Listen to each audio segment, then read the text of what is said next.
remember to record it, and I'm Yeah. going to start letting some people in here. Hello, hello, everyone. Hi, Krista. Hi, Kimberly.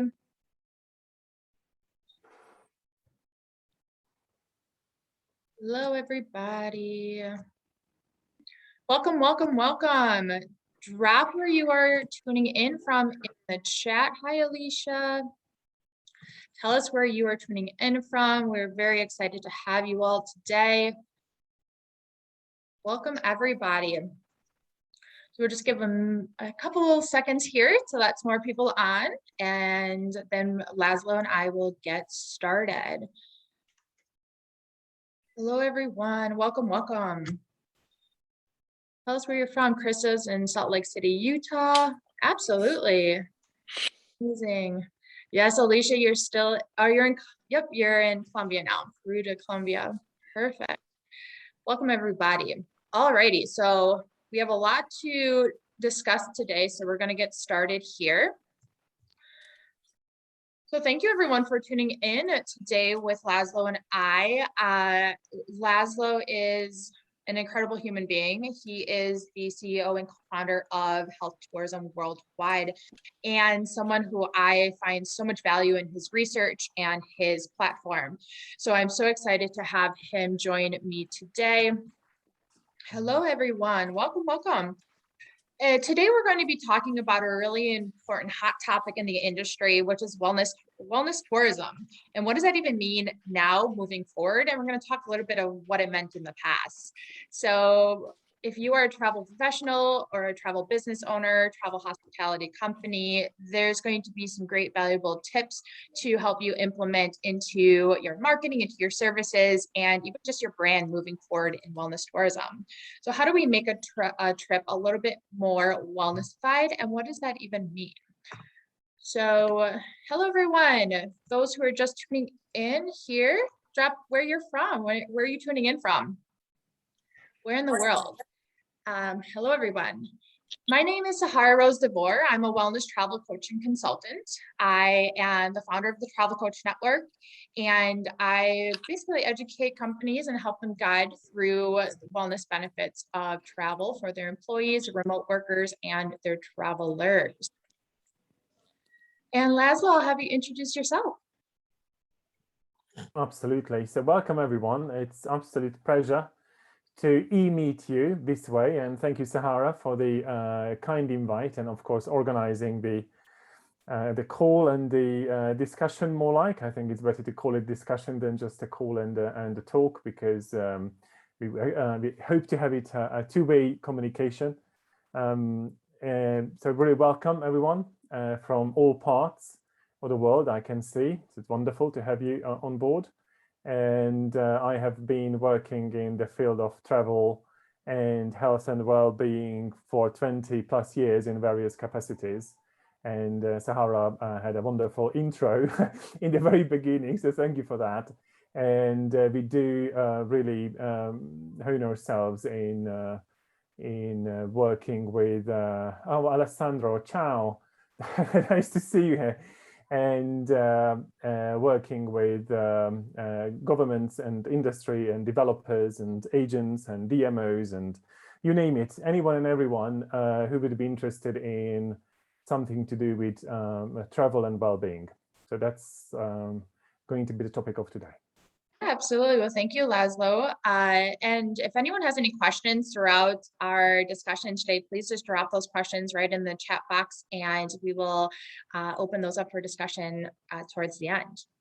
So let's get started here. First, I want to start off on this quote that Audrey Henley, the president of Amex, said in a survey that they did. She talked about how 76% of respondents in the survey that they were creating said that they're already thinking about their travel destinations and their wish list, even though many people are not able to travel quite yet or at the point of when they did this survey.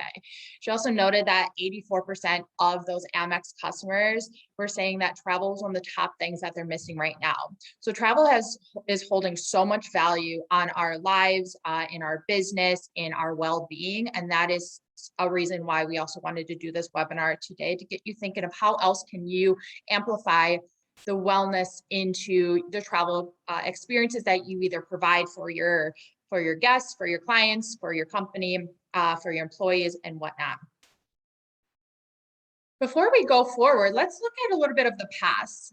What did wellness tourism look like pre-pandemic? László, what were some trends or things that you saw happening before the pandemic happened in terms of the wellness tourism? I think we need to make a statement here that although it may appear that wellness tourism is something new and something that's global, I would like to stress that's neither.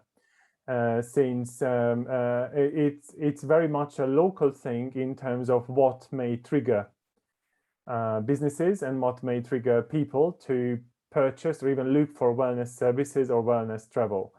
As such, terminology-wise, it became a buzzing thing in the last couple of years, but technically it has been around for quite some time.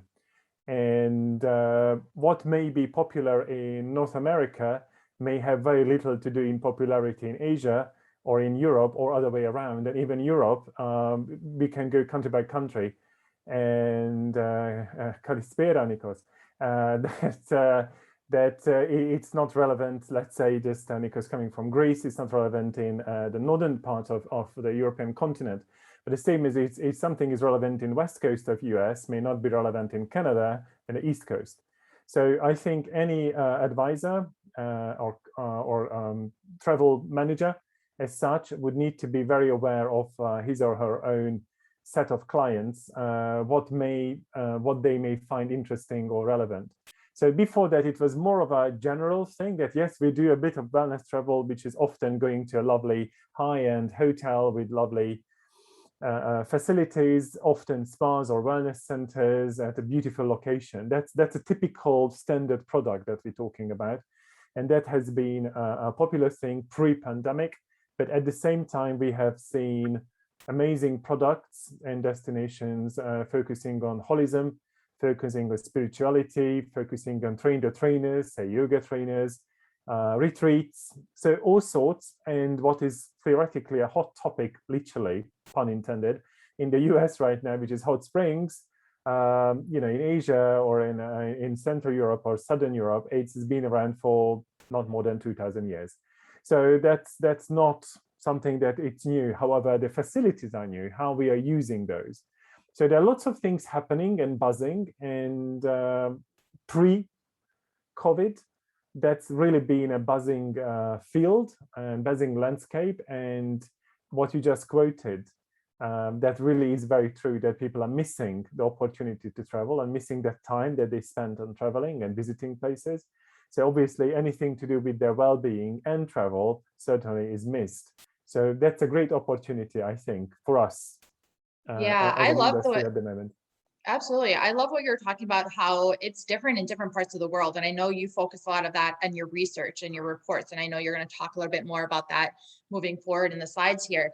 And as we saw in the pre-pandemic, when it came to wellness tourism, because it was built upon the spa industry, and that stigma kind of is still there. When people think wellness tourism, they think spas, retreats. Now it's kind of shifting more into yoga and mindfulness.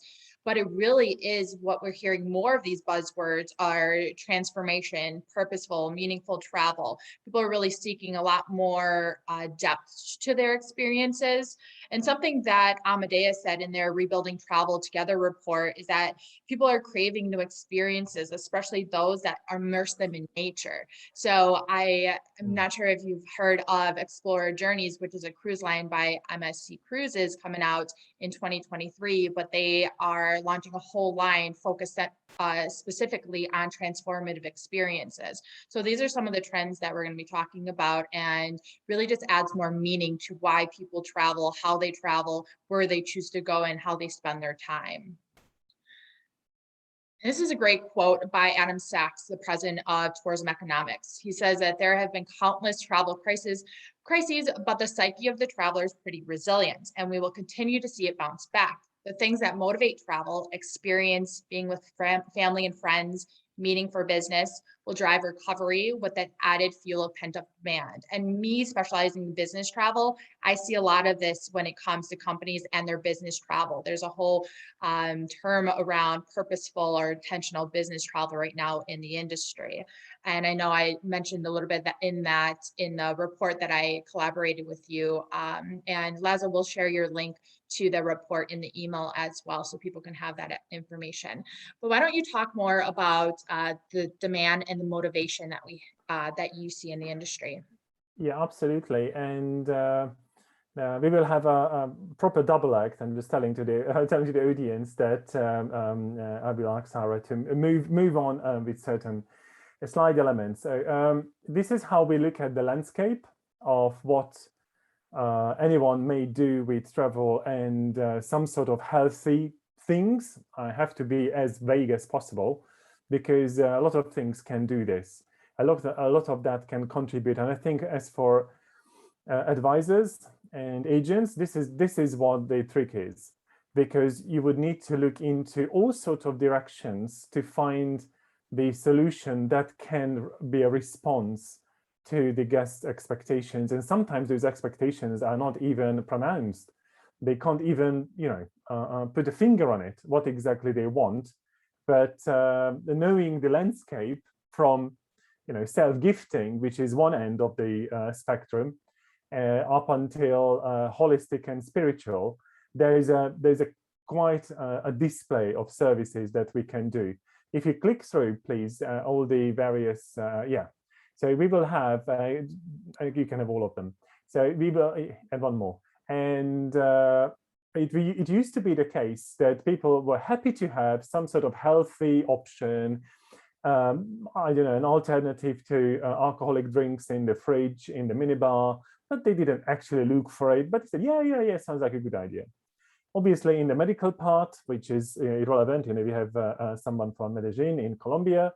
There's a hot thing there, and also the other colleagues here. So they really, needed to go. Often didn't want to go, but you needed to go for price reasons, for accessibility reasons, for all sorts of reasons. But at the same time, we had those who wanted to do certain things. The mainstream, which is just lounging, inverted comma only, and also the purposeful, as you call it, Sarah, because that was more of a purposeful thing that have a very clear orientation and objective what I wanted to do. What's changed, I believe, post, or more like not yet post, but sort of post COVID, is that even the healthy options became wanted to. Instead of just happy to, now people also want to. So two-thirds of this health and travel spectrum now belong to the I want to spectrum and not just the need to. And the happy to became stronger. And that's a good thing, obviously, for destinations as well as for agents. Next, please. It's a little bit of an introduction to well-being and why I'm talking about this, because I would like to invite everyone to sort of move away a little bit from the commercial wellness for a minute, because that became a little bit too commercial to my liking. And also for customers, everything you can have now, wellness blankets, wellness trousers, wellness ham, wellness everything, towels, whatever you want, everything is wellness now. So obviously it's somehow losing its actual meaning. So going, have one step back and we look at what really is the foundation of this wellness thing is what we call well-being, which is an academic subject and it's been researched, right, left, and center everywhere. Social sciences, health sciences, psychology, whatever it is. So we have two different well-being understanding. First is what you can see here is the eudaimonic, which is talking about a feeling when you talk about when you experience challenges, growth, or whatever is in that domain.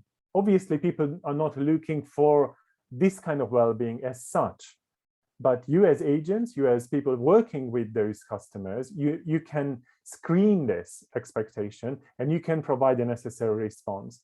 If you look at the next form of well-being, which is on the next slide, indicating the hedonic well-being, which is in English, may not always be a positive term. hedonism, because often is considered to be a selfish thing.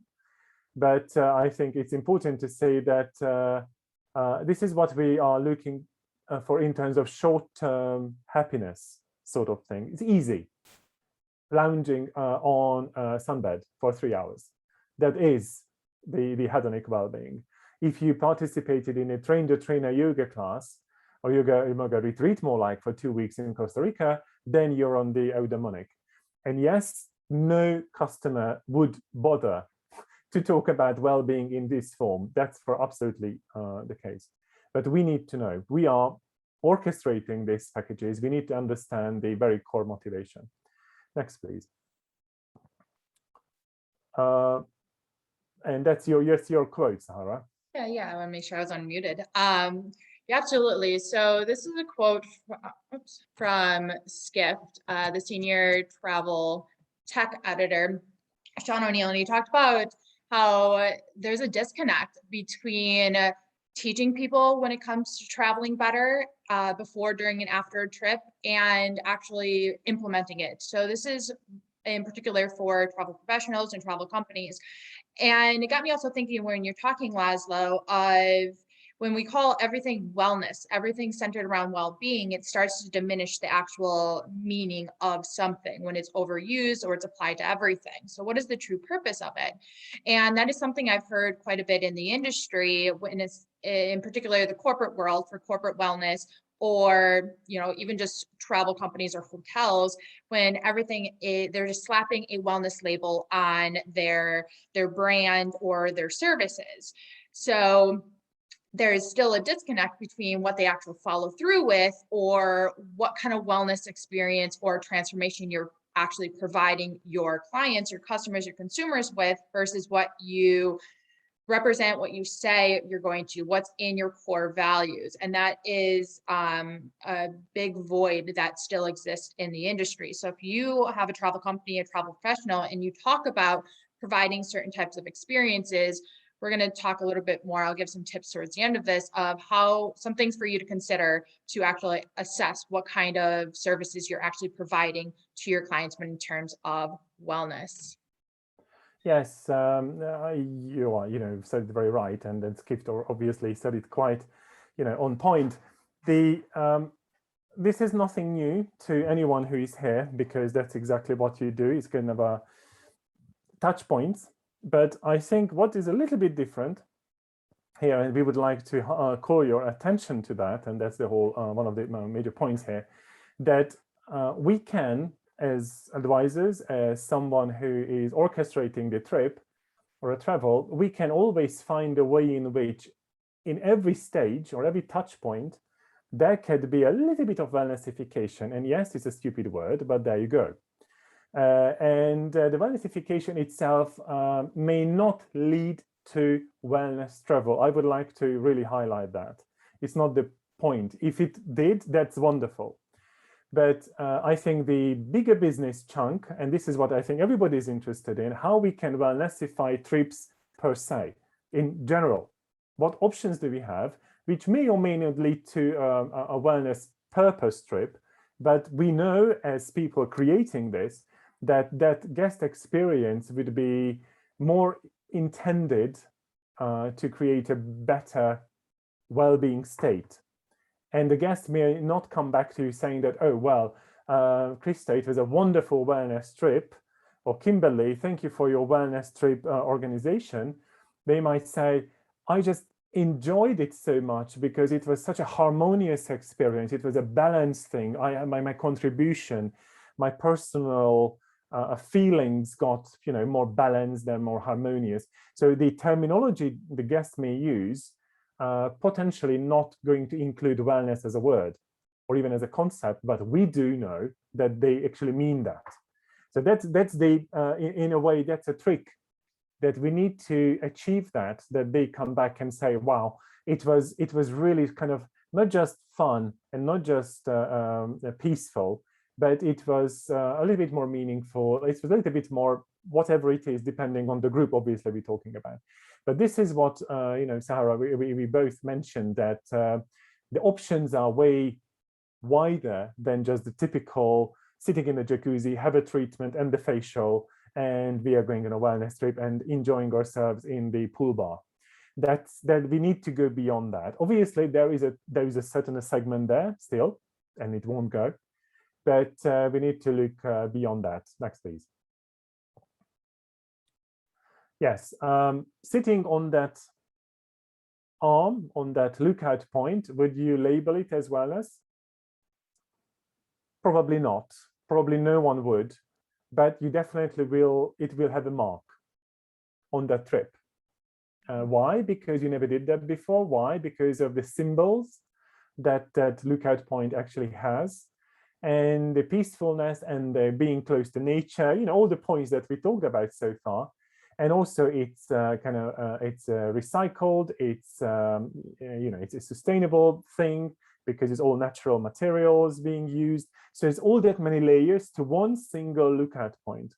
And you may not want to include it in a package. Oh, it's a wellness experience, but you know that coming off of it, as long as you create itinerary suggesting that, but make sure that you spend at least 15 minutes on it, just silent, just look over one of the fingers, and just practice your eyes that you short and long distances. So you give a little bit of a story there.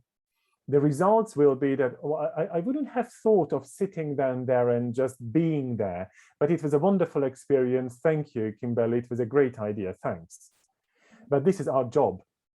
This is our job to really create those, and being aware that the customer's response will be something that we as professionals would call as well-being, but they might call it as just a very peaceful 15 minutes when I could connect and it could calm down a little and was very, very peaceful by the end. Thank you. Next. Yeah, before we move forward, though, I just wanted to make a comment that there's not one type of wellness experience or one way to have a wellness experience when it comes to travel. Travel is so deep and so diverse with what is possible and the types of experiences that we have. So each and every one of you who are watching this today, I want you to think about the travel experiences that you've had and the times that you might not have thought, well, I'm going intentionally on a trip to have a wellness experience or to feel or to come back feeling a specific way, but it just happened, you know? So that's travel. That's what travel does for us as human beings. It transforms us, our mind, bodies, and souls in so many unique ways and very personal ways. But as the travel providers, the travel companies, whatever it is that you do in the industry, it's up to you to be in tune with that and the needs of your clients to help shape those and lead and guide them towards those types of experiences. Yep. And if you can have the next, please. Yeah, we can have the whole chart. We have been working together with Wellness Travel Association, and you can see that what kind of triggers. These are the triggers that deeply would create demand for some sort of wellness service, which may or may not lead to wellness travel, or may or may not be part of a wellness trip. But these are the terminologies, these are the considerations that a guest may have when they are starting to search for wellness infused or wellness focused trips. And yes, probably we can have a couple more, obviously, because that's also changing. But it's that you can see that there is a whole display of options. So someone says, oh, well, I'm more of a preventative person. I would like to keep my healthy state as it is. And I would like to, make myself physically stronger or my immune system stronger. Or I would just want to escape, or I want to belong because of social distancing. Now you want to spend time with more time with your family and friends. That's we call belonging, which is a strong element of well-being. And so on and so on. I don't really want to go, line by line because it would take us to a couple of hours. But this is the kind of homework that we can do, and this is the homework that you can do with your existing and potential clients to track it down. Really, that do you really? Because people don't need, let's say, a treatment. They want to have relaxation. They want to have stress relief, which may or may not be delivered by a treatment. or may not be delivered by a pool. They don't think about alternatives, and as you know, there's so many beautiful options like Central America, Caribbean, US, Canada, South America, you name it. So many amazing sites and locations exist. And sometimes the luxury is that you actually go away. It's not the 5-star makes a luxury, it's the opportunity to travel to anywhere that becomes luxury. So, you know, the concept of luxury is changing, the associations with certain terminologies are changing. So we need to be a little bit more alert and aware of alternative terminologies and go a little bit deeper than just, oh, I want to have a wellness trip. Next, please.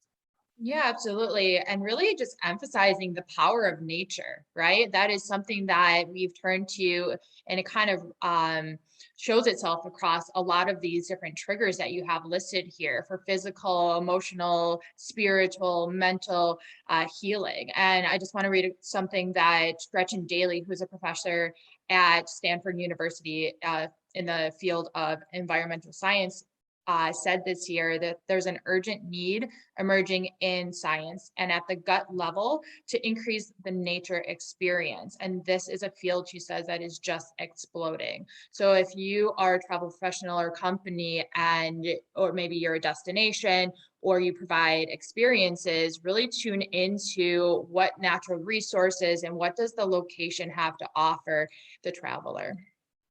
Yes, and I saw that there is at least one participant from Canada. I don't know how many of you know that in Canada, doctors, GPs can prescribe spending time in nature as a doctor's note, which is one of a kind. And how does that relate to travel? How is that related to any kind of travel arrangement, or is it related to business travel or corporate wellness? Just having that option, that the government recognized that such a nature deficit disorder, that's a thing as we know it, especially for younger generations, Yeah, because they really absolutely. don't do a thing. So that's, you know, these kind of considerations that you mentioned, Sarah, this is what they need to look beyond. This is not wellness in its standard term, but absolutely is related. And that's why I use this little drawing here, which is a very active, immersive, at the same time temporary experience, because, you know, the tide comes and your drawing goes. And it is temporariness is part of the memory, that your art, you can take part of it. Would you call it as a wellness activity? Maybe. Would you call it as an art activity? Would you call it as a recreational activity? Whatever it is, think about it. But because of its temporary nature, it becomes yours, because it will never be the same again, ever. And it was your creation for that 6 hours or 8 hours of the tidal cycle. And just creating it and taking part, looking at it, participating in it, you know, that's a beautiful activity. It's very simple and it's cheap. You have to be very careful that not every wellness activity has to be in a 5-star spa environment. That's affordable and very memorable and Instagrammable. What else should it be? I mean, you know, you have everything. and it's easy. Obviously, depends which beach you are on. Not every beach can provide you with that, but we're talking about options here and ideas. And as long as you get the idea going, you can come up with some similar vanishing or non-vanishing, immersive or less immersive options. Next, please. Yeah, and I was going to mention that I love that you brought up the prescribing travel as medicine, because that was also common in parts of England during the pandemic. Doctors were also prescribing people to be in green spaces, so spending time in parks and in gardens and in nature. So there's a whole world of blue and green spaces out there for people to check out. Certainly is. And when you go all around, this is something very basic, and you can go the next round as well, that every item has it. This is the wheel of wellness. This is how we look at it. And when I am working with clients, I am working with service design or programming. I never stop at the physical, emotional, occupational. Occupational would be, you know, corporate as such. But I go a little bit deeper and also divert from it, because when someone says that I would like to have a retreat-ish sort of thing, I don't know what, but you can track that person down and the motivation of that person, and you recognize that person want to hide. That the core motivation is, I want to hide. I don't want anyone. I don't want anything. I don't want service. I don't even want electricity. I want to hide. I want to hibernate. I want to, run out of the world. And that will be your core motivation. And you know that as a professional, that is related to the emotional wellness of that person, the emotional state. And anything that we build around this hiding thing would need to respond to the emotional improvement of that person. No one will come to tell you and says, oh, can you please, let's say Dawn, can you please organize me an emotional wellness oriented trip? People don't speak like that, but we do. That's our job to be aware of that. And you go item by item. You can go all around in micro communities when you talk about, let's say, social. You create in retreats, you create social micro communities that were very active for 1 week, and they're very, very, very into each other's lives. They know anything and everything about each other, crying, emotions, everything. And then they keep the community going, even now online. It's much easier than it was 20 years ago, and so on and so on. So as long as you're aware of the products that you're selling and you're aware of the core triggers that really make that demand coming to you, can create wonderful programming. You can, and of course, don't forget, often you need to train the destinations. You need to train the service providers because they don't know either. Yes, guests come, stay in a double room and a twin room, and they have access to the pools and then the lovely foods and drinks and the margaritas and be good. And you need to tell them that you need to talk about rewards. Especially in corporate travel, reward is amazingly important, and it's important emotionally as well as intellectually. How is that incorporated? And you don't even mention the term wellness. You don't even mention it, but you know that it contributes to. Sahara, what do you think? No, absolutely. It's something that I see a lot. I talk to a lot of hotels about really just rethinking the type of wellness experiences that they're providing outside of their gyms, spas, and their suites. And even for the corporate world, for corporate wellness companies that I talk to as well, they're looking at the past of what led to the burnout epidemic among business travelers, as well as the corporate world, and how that's reshaping and moving forward. What are people looking for when choosing a company to work for? What is it that's going to get them back on the road as a business traveler? What's going to get them to, be motivated and get back to work in general? Now with remote work as a hybrid, and now that topic's only going to soar moving forward, because remote work, being a digital nomad, this had a sense of freedom in the past. When I was just a backpacker traveling around the world for 10 years, and I saw so many people with this lifestyle. They left the corporate world to travel. They wanted to leave the corporate world to travel, or they idolized. That's why Instagram became so popular. This sense of freedom through travel. There's a power that travel has. So implementing these attributes that you have here, these aspects, is really important for the corporate world, hotels, destinations to really consider, because there's so much more that travelers, employees, and consumers are looking for in an experience.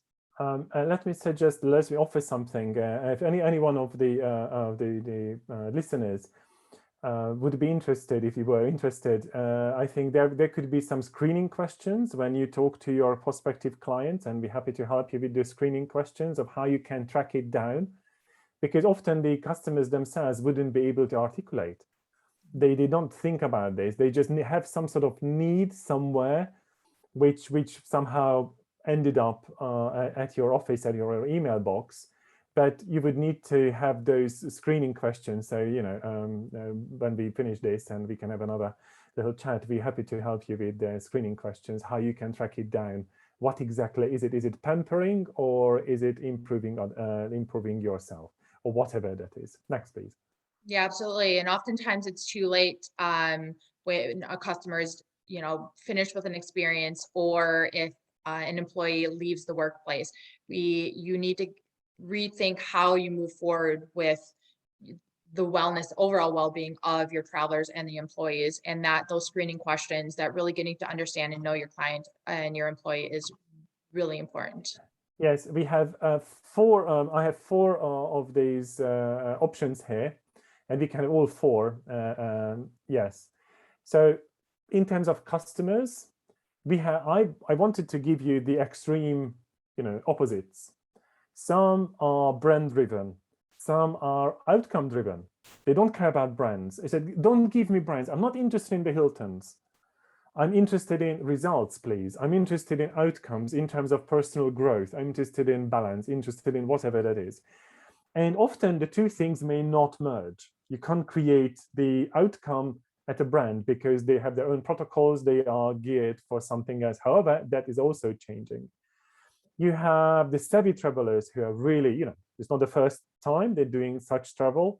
Some of them are very spontaneous. They never thought of it even. But as you are now describing it, oh, that sounds interesting. I never thought of that. How can I get more involved? Some want to get some sort of medicine involved because that happens nowadays, that want to have some sort of medication even involved. Some are interested in something that's natural.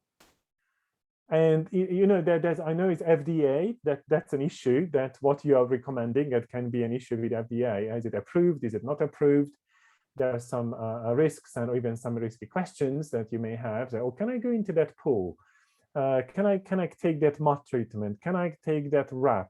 Can I take thalassotherapy? Can I take this and that? Because we heard of it, it looks interesting, but say Goop never talked about it. So obviously it's not good enough. And so on and so on. And as you know, that Goop has already been crucified by all sorts of agencies and organizations of having unproven, promises. So we need to be very careful, because in the wellness world, you will find amazingly amazing descriptions of treatments and processes and packages, but you don't quite know what the outcome may be. And it can be very, very personal. And you need to really dig into that one too. But you need to understand that there are lots of opposites here. And your patient or your guests would find himself or herself or the company itself somewhere on that map. But you would need to really understand where they are in terms of brand, in terms of previous experience, in terms of awareness of natural assets, not just nature as such, but muds and hot springs and microclimates and caves and salt and you name it. Traditions, cultural traditions, and how voluntary is all this? Or is it compulsory by the company, that the company is sort of pushing you to take this, although you don't know what it is, but you do because it's been sort of highly recommended, shall we say, it's in your policy or it's in your package. So there we have a lot of kind of surrounding conditions here that can have a massive influence on what trip you may put together. Yeah, absolutely. Right. So I want to give you 4 directions, please. And then with Sarah, we will give you a couple of examples. And some of them are funny, some of them are not that funny, but I think they are good talking points. I like to call them, when I talk to clients and when I do mentoring, that Vellusion is a risky, although very popular solution, because it gives you a wellness illusion. You just relabel your package. It's not a spa, it's a wellness thing from now onwards. It's an illusion. That sometimes is enough. It's not a bad thing or a good thing, it's a thing. Sometimes enough, it's good enough. We will see a couple of examples. We talk about wellnessification and the whole journey, guest journey, all the touch points being wellnessified, but still we're talking about a corporate trip. We talk about a conference. We talk about, let's say, a retreat in general. We also have welltertainment, which is a combination of entertainment and some sort of wellness outcome. And the fourth is someone who is an eminent in one field. I am doing yoga only, but I am hardcore. I have 5 o'clock sun salutation. I am vegan. Everybody has to get involved in the food making, and we don't have electricity, and forget your phone. That's a well-eminent thing, not for everyone, obviously, because it sounds like a boot camp, but often that's what you need. So we have these major directions, and you need to really locate where your destination that you're working with may belong. Which one is it? And I wouldn't say this one is better than the other. You just need to be aware. Can I suggest this place to someone who is a savvy traveler? Then in that case, a Valusion destination will be put off, and that will give you a bad reputation. Or someone who's a novice in this whole wellness trip, even a good basic Valusion sort of thing can do the job, because they have no experience, they don't know what it is, and it can be even scared that, oh, well, I don't go into that muddy thing. Oh, I don't want to do any such thing because I've never been involved in any wellness improving activity. So you need to be aware and kind of categorize your inventory, that this facility belongs to this property belongs here, this treatment is more like this, and so on and so on. So you can actually offer the most relevant alternative, and we will give you a couple of examples. Yes, you may ask what that is. It's Wellnessified Walking on a Hill thing. It's a red clay, call it mud if you wish, and all you do is walk. That's not medical. Don't call it wellness. It's a fun thing, and because it's wet, it has acupressure on your soul, and it's good for you. But no one tells you that it's a wellness walk. They just tell you, try something local, which locals have been doing for quite some time. It's a nice immersive walk. And the end of it, you will feel that your feet, earthing, the terminology earthing, that you are walking, barefooted. And it's part of it, but because it's wet, therefore it has a different kind of pressure. And because it's red, there's different color experience and the nature around you, and so on and so on. It's very simple, very easy, although very, very memorable. It's a wellnessified, but you wouldn't sell it as a wellness trip, obviously, a wellness service, obviously. Next, please. Yeah, László, before we go on to the next one, I do want to mention sometimes this type of an experience is less about not being labeled wellness, but more about the experience and the memory. So when you think about traveling, you may have think a time that you walked barefoot and you were slipping and sliding up this hill and you're with your friends, and it's all part of that wellness experience, right? So that's what boils back down to. It's more about the destination, about the nature, about the experience itself than the actual process of or the actual steps of what you're doing. Yeah, absolutely. And just having that little mud on your foot and pressure points, in the end of the day, it will not be as tiring, and it will have a different experience after that, and so on and so on. And we are in Japan at the moment, and those people are enjoying the volcanic stones and the lava stones being wrapped up into it. And because of the volcano, it's heated from under. And as you know, in Japan, you mustn't have a tan. Therefore, you have umbrellas. So your skin would need to be kept white. So that's not just a jokey photo here, but it's a necessary thing. But it can become a very hardcore wellness experience because of the detoxification provided by the minerals in the lava and the heated lava, because again, it accelerates the detox process. But at the same time, it could be just a fun thing to take part in. But at the same time, your skin feels different after this. You will have more like a relaxed state after you took part in this. Obviously not 2 minutes. You said it has to be at least 15 minutes. So you would need to understand the potential uses and the potential ways in which we use this resource. You can sell it as a local tradition. You can sell it as a skin improving activity. You can sell it as fun. You can sell it in many other ways. But at the end of the day, most of the guests will say that, oh, actually, look at my skin. I didn't quite expect that. Actually, it was quite nice to have something natural around me, and I could relax a little bit, didn't even expect so. But it's our job, yet again, as an example, to how we can sell the very same thing to 5-6 different kind of segments. Next, please. Yes, that's yoga. and no one calls it as a wellness service. But because it's COVID proof, because you have created those little islands between the positions of the stations, individual stations.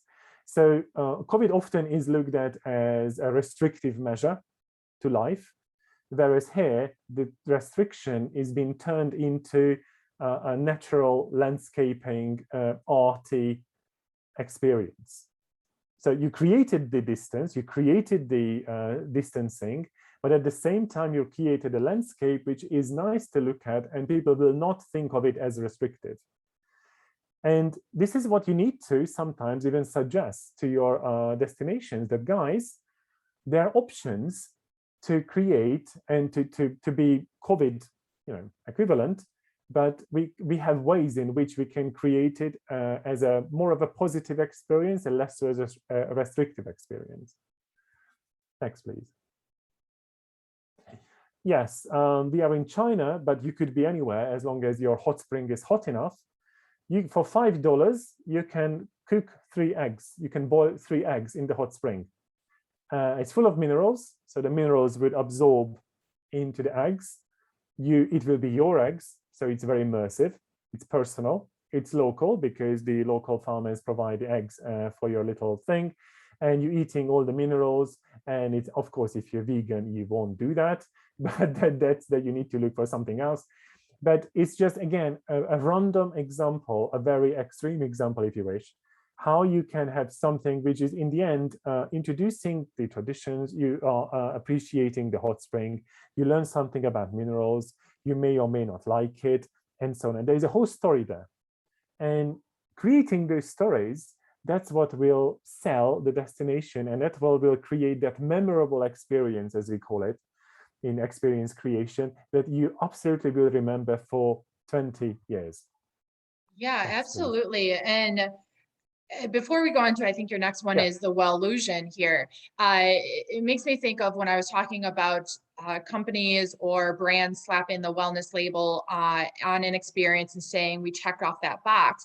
You can't just say we have a yoga sessions, we have meditation sessions, or we have this app in place. Consumers and travelers are a lot more savvy and a lot more influenced than that. When we think of travel, and you share this story here with the egg, or this example here with the eggs, as travelers, and many of you on this call, I'm sure, have traveled to some extent, if you're on today's webinar, that you had some sort of similar experience. We travel for culture, we travel for seeing something different, trying something new, and whether it's wellness related or not, the overall experience about it leads into that direction. I was thinking about the time that I was in Argentina in the salt flats, and just walking across that crystallized salt on the bare feet, and how, detoxifying that could be, but also just how memorable of an experience it was to be in such a unique looking place and speaking to the locals. So that's something that destinations need to tap a lot more into, is what other type of storytelling and experiences can you share with consumers, with travelers, that is going to get them to spark their interest? Because remember, not everyone's an avid traveler. Yes, I've traveled to over 84 countries myself, but that's a bit extreme. Not everyone travels to that extent, and not everyone's aware of what is possible and what's out there. So if you're a tourism board or even a hotel in a certain destination, really tune more into what is in your location. Mm-hmm. Yeah, that's called snowga, which is yoga in snow. Is it a joke? Is it for real? Anybody who is a real yoga person would say that this is prostitution here. That's not real. That's terrible. We should run. We shouldn't be involved in any such thing. But some people just, to many people who have not been taking part yoga, this would be, oh, that sounds like fun. That's never done anything like that before. Why don't we just give it a try for 15 minutes? Kind of a teaser. And they may go, hang on, that actually, oh, it was a good stretch. Funnily, that was actually quite good. Maybe I should try it next time. Yeah, of course, I'm sounding them very idealized. But, there's the way in which you can engage guests into something. And of course, I'm sure all of you have heard about the goat yoga and the yin yoga and the beer yoga and the you name it, which for anyone who is a yoga person are terrible, because it's just nothing to do with the very core of why you do yoga for. But for many others, especially, and will be now not politically correct at all, and intentionally, some of these wellness improving services would need to be sold in a different way to men. Although, you know, men kind of picking it up and they're coming up in terms of demand, but they are still quite behind in terms of awareness as well as interest in anything to do with wellness related services. So there's a kind of an agent to get them closer to this whole phenomenon. So create a funny, jokey situation, and they're happy to try it because it sounds like fun, and they join their partners. And then at the same time, so, well, actually, that wasn't that bad, was it? And that's just, you know, sales.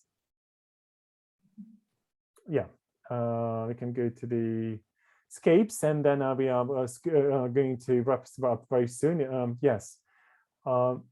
I really would like you to spend some time, maybe not now, but we can show the slides as well, looking at all the scapes, because scapes are the products that guests in the end buy, and this is what destinations create. They often talk about services, but I think it's very last century. Now we can go up to sensescapes and landscapes and, you know, all those amazing scapes, experience-scapes. But in this domain, we're talking about I need to talk about wellscapes. So you create that whole landscape, and now it's inverted commas, not just naturally, they call a landscape where the wellness improving items, services, and thinking and elements are incorporated, or at least explored. And then you give an opportunity to the guest to take part in it, or choose to take part in that. So when we're now creating programming, we talk about the wellscapes with the various options, because not everybody is a wellness traveler, and it won't be a wellness traveler, but we need to give the option, because way more of them would take just one element of the puzzle, not the whole picture, just a little bit of here, a little bit of there, but we need to create the whole wellscape thing if we wanted to really create something meaningful and something responsible, more like. Next, please. Right, that's a nature cinema. Why I'm using this photo here? Because people need translation and need help. People would come here, have the obligatory selfie, and they would go. But putting chairs out like that, or decks just like that, calling it a nature cinema, it instantly suggests, number one, I would need to sit down. Number two, I would need to spend time, because in cinema, you spend more than just 2 minutes. Number three, there is a show to watch, as in there is nature around there and the clouds and so on. And having all those three things enforced by just the name, like nature cinema, it will change the whole game. The people sit down, people appreciate the view, people really just, you know, and as we all know, spending time in nature decreases your cortisol, decreases your heart rate, decreases your blood pressure, and so on and so on. So end of the day, you will leave as even just temporarily, a healthier or a more balanced or a happier person, just because we didn't just have a lookout point for photo points, but we created and named it as a nature cinema. You might say, this is just clever branding, and probably you're right. But the clever branding or clever communication actually was founded in the very core understanding of well-being. That's why it is called a nature cinema, not because it's just a fancy name. We know what it does, therefore we had to find a name for it. It wasn't us who created this, but I'm really admiring anyone who created that. But I just use this example because I think we will need to carry on this thinking of how the end result is called in a certain way, because this would really embody the message, what we wanted to create and the end result wanted to create. Yeah, I love this idea. I don't think it's just a clever branding. I think it's uh, taking us back to the foundation of the purpose of travel and being in nature in the first place. Like you were talking about the wellness benefits that just, sitting there, breathing in the fresh air, what it does for your mindset, being around blue and green spaces and stuff that I talk a lot about as well, just getting that education out there. Because when we think about the travel industry has been impacted greatly on social media. So as a brand, you also need to keep in mind what message are you sending to your travelers, to your consumers. So if you are a destination, a hotel, a travel company, something like this says, let's appreciate and let's gain these benefits that being in this spot at this moment can do for us versus let's take a selfie and walk away. We don't get to absorb what it is that nature is intended for us to feel in that moment. So I love this. Yeah, And and something, just one point before you, because now I think you were going to wrap it up soon. That I think it's in terms of advisors' competitiveness, having this fine knowledge and having this fine awareness will make you very, very different from anyone who is selling a hotel with a spa. Because that really is suggesting that you really know what you're talking about in terms of the understanding of wellness as such, and customers and the corporations and all that. Because it's easy to sell, I mean, relatively easy to sell lovely hotels with spas, but putting together itineraries where you have those milestones or the touch points, and you request that information that you said, I don't know the destination that much, but the local partner, give me some options that would respond to this and this demand, this and this trigger. Look for some stuff for me, because I would like to put it in the package, which may not even increase the cost of the package technically, but you can charge more for it because it has a value added. And that makes you very, very competitive, because wow, never seen anything like that before. It's amazing. It's still the same kind of package, same kind of destination. Oh wow. And sometimes you do as a cultural experience, sometimes a natural, sometimes a heritage, sometimes gastronomy, sometimes as a social thing, and so on and so on. I think that kind of finesse, what really makes the difference in the expression in the post-COVID. yeah, absolutely. That resonated so much with me because that is constantly what I'm trying to teach and expose those in my travel coach network to, whether you're a travel coach, travel advisor, travel consultant, whatever your title is, whatever is you do in your business, a tour operator, there is wellness tourism, wellness travel, transformative travel. Yeah, it's buzzwords, and you think that there's, a certain level of knowledge that you should have, but the more understanding and depth and scope that you have of these type of experiences, the better you are to serve your ideal clients and provide exactly the type of experience they're looking for and ultimately up your services. I love that. And that leads into this quote here. And we talk about the redefining of luxury travel as well. And this is a quote here from the CEO of the Americas of Ponant. Navin Shanley. And he says the idea behind luxury is changing, where people want to travel far and away, but they want to sculpt themselves into the environment, whether it's in the classical world or whether it's in the remotest parts of the world. They do want to do that in a way that is traveling with greater intent. And ultimately it's so they can come back with a change, with a transformation, without transforming where they visited. So as a service provider, in your company, in your business, and your services, it's up to you to help guide your travelers, your consumers towards those types of experiences. And that's why I love the type of information that László has in his reports, because that does exactly that. And if yes, this is the second before last, because I need to wrap it up looking at the time. I think you need to be aware of, I need to assess somehow what kind of engagement levels your customers may have or may happy to take. because sometimes it can be too much.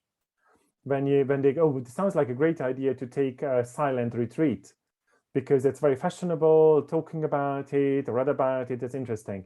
If you never did it before, after day 2, you will quit. Or very likely you will quit because you don't have the experience. It's very, very, very difficult to survive a 7-day silent retreat if you never ever did it before, because you don't know how not to talk and how not to write and how not to read, and it's only yourself you can talk to all day, 24/7. That is difficult.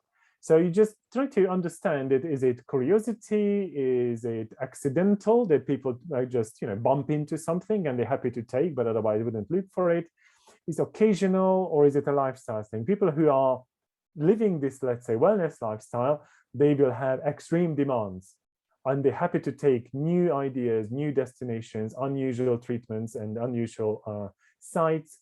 But sometimes is just a novice person who said, "Oh well, just hang on. I'm happy to try something, but just something very basic, something very basic. I never have a treatment before, I never had a facial before, so you don't jump into a 3-hour treatment journey because they say, no, hang on, well, I need to have a drink or need to have something." So just try to have this meter and locate your guest where they are. It's very simple and very easy. Sometimes you may even put it on your web and you can try to locate where your guests belong to. And I think that that's a good kind of scaling as such. And that would take us to some bottom line points in the very end. If you can, the next, please. And what we are suggesting for you to avoid, and what we are suggesting you to consider, do, and apply. And we shouldn't think that wellness is a generic thing. It has amazing opportunity. It has amazing resources, amazing locations and service providers and destinations. So it's an amazing variety of options you have. So if you never did, let's say, wellness travel before, you may find a lot that it would fit your existing portfolio that would give a better wellnessified experience to your guests. And try to assess really all the trigger points and talk to people who can create experiences. That's a job. That's a task. Experience creation is a task, but well-being experience creation is even further of a task. And look for options at different levels and different forms. And sometimes you would need to be the mentors to your clients, to your destination clients, as well as your traveling clients, because you can be the bridge between them, and they will be very helpful. They will be very, very grateful. So not just helpful, they'll be very grateful and happy, because you can open their eyes to things that they probably never ever did before, never thought before. So good luck with all that. And I think you're sitting on an amazing opportunity here. And I'm sure that we will be happy to guide you through certain hoops, should there be any. Yeah, absolutely. Well, thank you, László. I know that you have to hop off here, but we want to thank you so much for being with us today. I'm just going to go over these last tips here. I can certainly assist here. So You're Sahara, perfect. it's all yours. Wonderful, because I think there might be a question at the end. So I just want to give a couple more things for people to think about for your travel business. First, assess what wellness is for you and your brand. What does it mean for the type of experiences that you are looking to provide? And are you getting to know your clients on a deeper, more personal level? Like László was saying, where are those meters? What are they actually looking for? And can you ask those right questions? Reassess your company's core values and identify what sets you apart from other competitors. Consider what your company's main goals are, what the roles of either your employees, your remote workers, your business travelers play in them, or even just your clients themselves. What are you even charging for with your customers? And it's something László also touched on. So yeah, they're purchasing a service, but is it the transformation? Is it the outcome? How can you up that level so you can up your services and ultimately charge more? look at your business travel policy, your corporate wellness initiative, your travel policy, and your duty of care. If you're a company, how can you incorporate what we're talking about today into that? If you're a tourism board, like I mentioned, think about the location and what do the people, the culture of the place have to offer that you aren't already. Push boundaries, storytell. Travel is meant for storytelling. It turns us all into storytellers. If you are a travel brand, a professional, you have stories to tell, so tap into that. It's time to get authentic. It's time to think outside the box, and it's time to finally be different. So we want to thank you so much for being here with us. Here's our websites and our emails if you want to get in contact with us. I will be sending out this replay to everyone who has joined us today. I think we have a question or two. And I will also be sending you the link to László's reports, which are fantastic. And you're going to want to check those out on his website as well. We have, oh, just thank you. Thank you. Does anyone have any questions for László and I? László, any last words we have here? Yes, Alicia has a question here about how can we get the questions assessing wellness. Yeah, yes, that certainly is a very good question since we already triggered that. I think it very much depends on the kind of traveler base that you may have, because if it's corporate, then you have a certain set of questions and there's influence by corporate policy. And if you have a family-based travel, they have a different set. If you have solo traveler, you have a different set. If you have professionals like you do train the trainers sort of thing. So Alicia, I think we need to take this a little bit further. I'm not throwing back your question, saying that, well, answer a question to a question, but I think it's prudent to know a little bit more about your situation, and then we can advise actual questions. Otherwise, I'm just shooting, and I don't think that's fair on you, fair on everyone, and I don't want to create that. So if you want to reach out individually, we're more than happy to come back to that. Yeah, and Alicia's in my travel coach network. So Alicia, I will send you over examples of what I work through with my business travelers to give you a foundation of it. But then I will also give you of course, the contact of László to help you with that as well. László's exactly right. It really just depends on, you know, who your ideal clients are, what you're providing. So it is different for everybody. Do you have any other questions from anyone?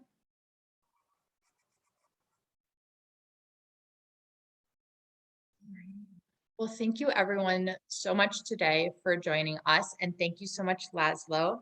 And reach out, contact László or I if you ever have any questions about anything. And we look forward to connecting with all of you in the future. Thank you so much. Thank you. Absolutely. Thank you. Thank you so much, László.